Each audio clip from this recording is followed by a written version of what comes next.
Hey, good morning, good afternoon, good evening. Brady Theodore here from Brady Theodore's YouTube channel. Today I want to give you 3 tips to improve your home business.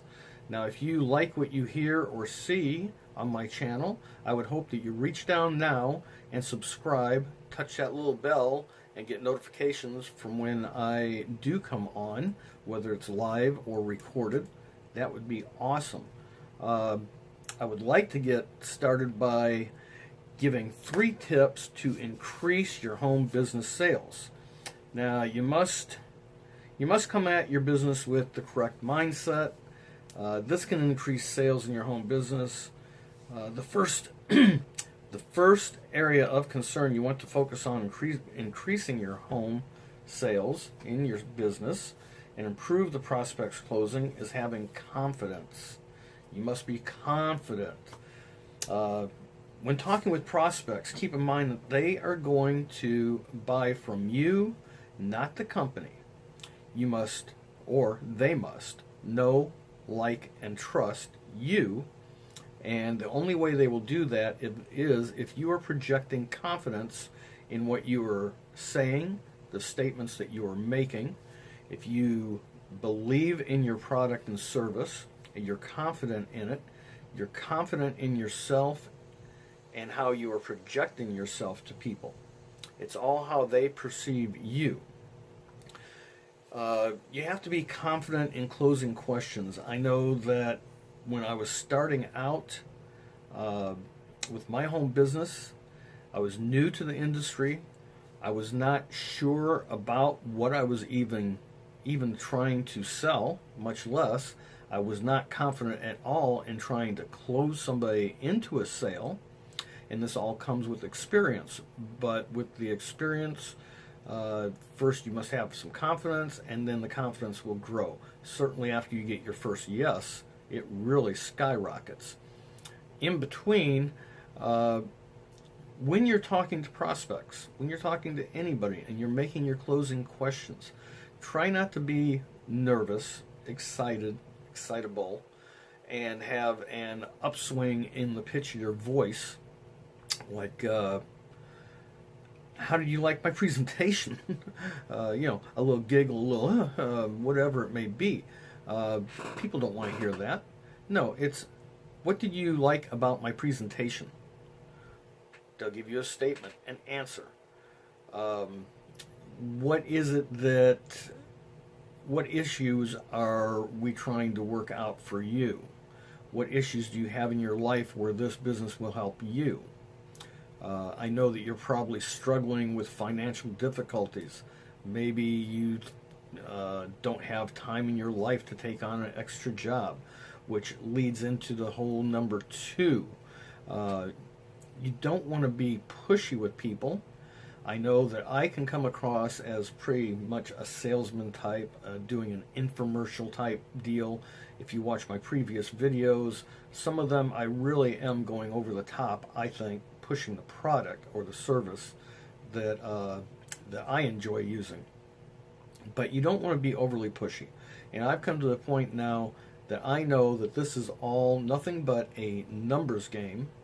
You have to have prospects to prospect to, and you have to have the prospects to talk to, and you have to go through a number of no's.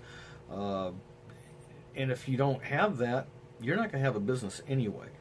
So you have to maintain your confidence, talk to your prospects calmly, and third is to increase your closing ratio. Ask the proper questions to your prospects. You may say, what did you like about my presentation? Or what do you like about the product? What do you like about the service? And they may have an objection. Don't go flying off the end trying to explain yourself out of it. Either the person likes you and they like the product, they just need a little bit of persuasion in a calm manner.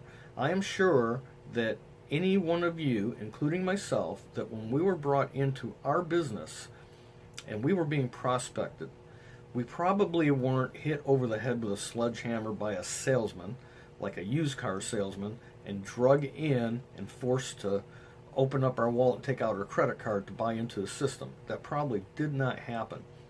You're probably persuaded, not even knowing that you're being persuaded, because you had a calm, cool, collected person that was projecting confidence over what they were trying to explain to you. So when you're moving forward with people, if you get the objection, relax a moment, listen to what they have to say, because people will tell you exactly what they want. If they say, well, I don't have time for this, well, more than likely, they need it. Whatever you have, they probably need it, because everybody's first objection to doing a side hustle, a home business, is, I don't have time.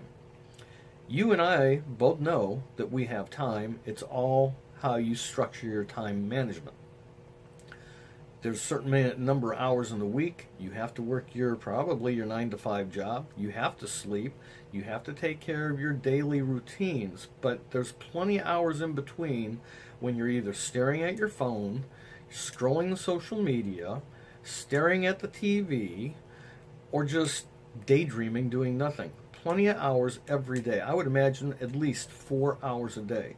If you take those 4 hours and use them constructively and move towards your long-term goal of setting yourself up financially, or setting yourself up for a little bit more time freedom, which goes right back to the objection that I have no time, that's not an objection. There is always time to improve yourself, to prospect for your business, to even start, own, and operate a business. It's all what you want to do. So, you want to be confident in your approach. You want to be sincere, and you want to stay calm. All three of these things will help you prospect better. It will make you come off as a genuine person, and people will know, like, and trust you. Now, you may not make a big sale right then and there. That's fine. You've got your foot in the door. The people now know you. They may halfway trust you. Once they check on you and your credibility and know that you're being transparent, they will know, like, and they will trust you. And once you've built those 3 pillars with somebody, it's an open door and an open book where you can start trading information, ideas, listening to what they have to say, how you can help them out with either yourself helping them, or with the product or service that you're presenting to them will help them. Anyway, I will start rambling on. One thing I do know is, without the leads and without the prospects, you don't have a business to even stand on. So what I use is a software lead generation system that is completely automated, which frees up my time to do exactly what I'm doing now, to shoot my videos, to talk to you, to prospect a cold market, because like everybody else, you have probably been through your warm market. I know I have. You get a lot of no's, and as long as I'm on the topic of this, and we know that it's all a numbers game, I want to remind everybody what the word no really means. It is N-O, no. Somebody says no. What they're really saying is, or what I think they're saying is, move on to your next opportunity. So, I just move on to the next opportunity. And every time I close a person, I bring them into my group, I just feel more and more confident about myself, about my business, about my tactics. It just works out better in the long run for everybody involved, especially myself, and especially anybody that comes into my groups under me, because we all have the same mindset. Help each other, add value, be professional, come off as professional, confident, enjoy what you're doing. Hey, thanks a lot, everybody. Please subscribe. come back again. I'll talk.